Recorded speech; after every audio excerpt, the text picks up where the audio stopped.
పులి పంజా ఇప్పుడు ప్రజలను రక్షించుకుంటాడు. ఫస్ట్ పంజాల తర్వాత వేస్తాడు. ఇట్లాంటి పొట్టోలను ఎడవట్టించుకుంటాడు ఆయన. ఆడు ఉన్నాడే బచ్చగాడు. ఆ బచ్చగాంతో అసలు ఆయన పేరు కూడా ఎత్తలేదు ఇప్పటి వరకు బాపు కేసీఆర్.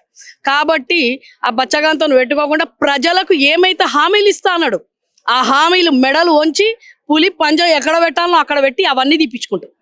ఇప్పుడు ఏదైతే మున్సిపల్ ఎలక్షన్స్ అని చెప్పేసి మనకు వార్తలు చక్కర్లు కొడుతున్నాయి. ఈ మున్సిపల్ ఎలక్షన్స్ పైన దిశానిర్దేశం ఈ రోజు ఇస్తానని అనుకుంటున్నారా కేసీఆర్ గారు?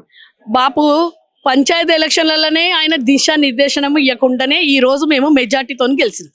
ఎందుకంటే 10 సంవత్సరాల సంక్షేమ పథకాలు బాపు చేసిన అన్ని ప్రజలలో వచ్చి అంటారు కదా, ఇత్తడికి పుత్తడికి తేడా ఏందో ప్రజలు తెలుసుకున్నారు. ఆయన చెప్పాల్సిన పని లేదు. ఈ రోజు దిశానిర్దేశనం ఇయ్యని మేము వచ్చినాము మెజార్టీతో. కాబట్టి ఈ రోజు ప్రజలలో ఎట్లయితే ప్రజలము మేము ఆయన ఇస్తానే ఇయ్యకుండా కళ్ళమొల్లి మాటలు చెప్పి అంటారు కదా, బట్టగాల్సి మీదేసి అంటారు ప్రగతి భవన్లో బంగారం ఉన్నదన్నాడు. ఎక్కడెక్కడనో ఏమేమో తప్పుడు అబద్ధాలు చెప్పి ఈ రోజు వచ్చిండు. కాబట్టి బాపు కేసీఆర్ ఏంటంటే ఎట్లయితే హామీలు ఇస్తానో బిడ్డ ఏం పెట్టుకొని ఇస్తానో, ఏ రోజు బాపు మాకు అప్పున్నదని 10 ఏళ్లలో చెప్పలే. తెలంగాణ వాళ్ళకు ఈ రోజు అప్పున్నదని చెప్పలే.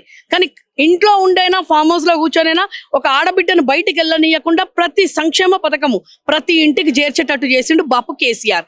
ఈ రోజు ఈ మూర్ఖుడు ఇస్తానే ఇయ్యకుండా ప్రతి ఒక్కరు చిన్న నుంచి పై వాళ్ళు కూడా మెయిన్ రోడ్ల మీద తిరుగుతున్నారు. ఈ సంక్షేమ పథకాలు ఇప్పటి వరకు ఒక్క సంక్షేమ పథకం ఇయ్యలేదు. మహిళలకు ఇస్తాన కళ్యాణ లక్ష్మి ఇస్తున్నావా, తులం బంగారం 3 లక్షల మందికి పెళ్లిలేని ఎక్కడ పోయింది? 3 లక్షల తులాలు ఇవ్వాలి ఇప్పుడు. కళ్యాణ లక్ష్మి పోయింది. 2500 ఇస్తా అని చెప్పిండు, అది లేదు. బతుకమ్మ చీర లేదు. బతుకమ్మ తెలంగాణ తల్లి అంటారు కదా, వేష భాషలు అన్ని మార్చేసిండు మూర్ఖుడు వీడు.